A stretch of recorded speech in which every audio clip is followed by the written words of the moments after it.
Hey folks, it's Bill Swift from Swift Canoe and Kayak, and we have the privilege today to be on Teepee Lake in Algonquin Park at Camp Arowhon.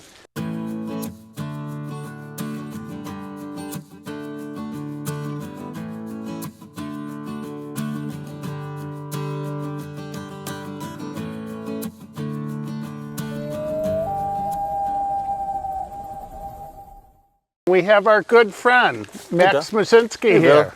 Cheers.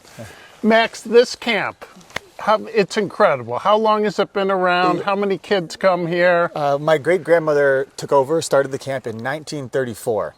And we've been operating ever since then with one brief year hiatus for COVID. There's 350 campers on the property at any one time and a staff team of 225. So it's a little city here. And in the camp in the heart of Algonquin, which is pretty special. We feel very privileged to be operating deep in the park like this.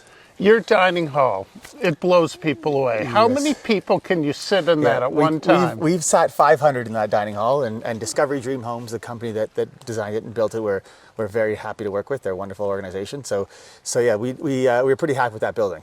Now, the camp itself, there's a lot of programs. The canoe tripping's part of it, but you do a ton of stuff here with the kids. Yeah, we consider ourselves sort of a camp that has a solid tripping program, but also a really great in-camp operation as well. So we have activities, water sports, sailing, windsurfing, lots of kayaking, lots of whitewater paddling, but we also do lots of arts too. We have a rock-solid drama program, putting on 4 big productions a summer. We have a dance program, a music program, lots of different arts-based things, and tons of sports too. Basketball, ball hockey court, all the fun field sports like that too. But canoe tripping is a huge part of our program. So we send trips out, 3 days to 3 weeks, even month-long trips on the big northern rivers.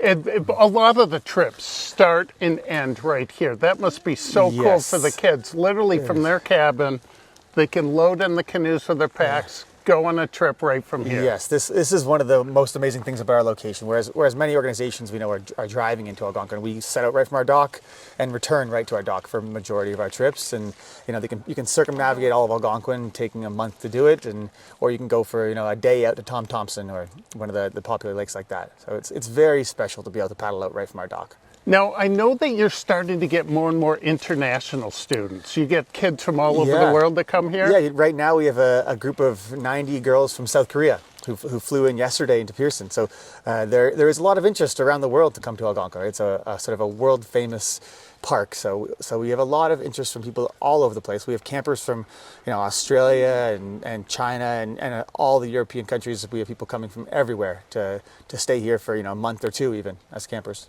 When I was a kid and I went to camp, one of the things that I really appreciated was I met kids from all over the place. They weren't kids from my neighborhood where I grew up. I meet kids from everywhere. Yeah. And I think that's a really valuable experience for kids. It is a really special part of camp, is to sort of have the diversity in your cabin group. And we intentionally hire staff from all over the world as well. So we recruit overseas so we can get some diversity in our staff team as well, not just folks from Toronto or the Huntsville area.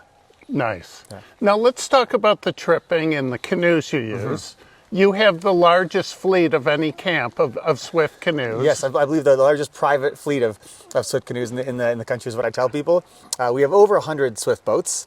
I think about 75 of them are the Kipo lightweight tripping canoes we use for all our flatwater trips, and then a whole bunch of T-Formex whitewater boats that we use for all our whitewater programs. So it's pretty neat to have this relationship with you and with your company, and we're proud Swift owners, and we'll always be. Now, one of the things that we've done is we've really custom made the Swift Kipawa for you, just the way you want it. Yes. Why is it that the Kipawa shape, because you've used our prospectors and the Kipawas. We've tried them all. Why is it that the Kipawa works so well for you? Yeah, I think it's an ideal tripping boat for Algonquin, I think, really, right? It's fast tracking, so you can really cover good ground. It can load up just the right amount of stuff. It's not too big so that you can't have younger kids paddling it on their own, but not too small that you can't put multi-weeks worth of stuff in it and go for a trip. The layup we have is light enough for younger people to portage, but durable enough that they can chuck it off on their heads onto rocks and it's not going to break on us. So we've really fine-tuned it so that we have just the right combination of durability but lightweight as well for our purposes. So yeah, we're very happy with the Kipo layup we have. Why don't we walk along and show people some of these beautiful boats? Because one of the things, Max, that I always tell customers is not to be afraid to use their boats. No, I mean, and look at this. we call them character marks. Yes, definitely. These boats, some of these boats are 30 years old. Right?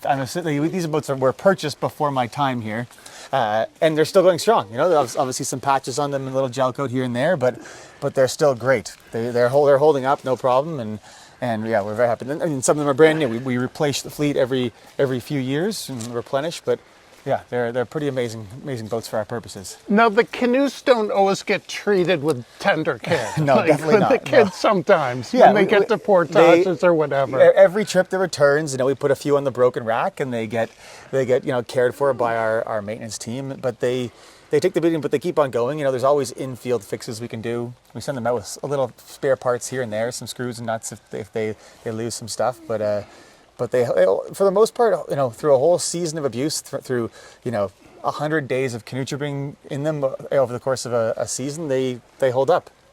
Nice. Yeah.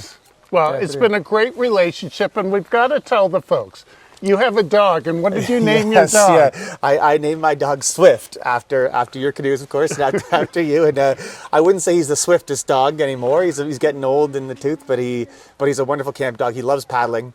When he was younger, he used to, every canoe trip that set off, he would swim after them because he would miss out on their adventure. He'd want to go with them. He'd want to go with them. So you still see, I hear stories of what he's done around camp each day, of who he went paddling with, who he went on a hike with, and yeah, he's a pretty ideal camp dog. Nice. So, Max, growing up at a camp, I did as well, in Algonquin Park. Yeah. It's a special experience. It is, and we're very lucky to have had that, right? It's an ideal place to raise a child. I'm raising my two kids here and feel very lucky to have that ability to give to them.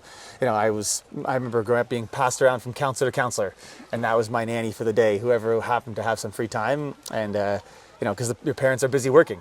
Camp director life is full on 24 hours a day job, so it's wonderful to meet so many young people and to be raised by them. Nice. It takes a village. And you're the camp director co-director with your sister now, and maybe your kids one day? Yes, I hope so. My sister and I both have two young kids who, if they choose, it's up to them. If they want to fall into this role, then we'd be happy to support them to take over from my sister Mara and I. All right. Yeah. Well, guys, thanks for listening, and Max, many more years. Thanks, Phil. Appreciate it. All right, Yeah. cheers. Yes.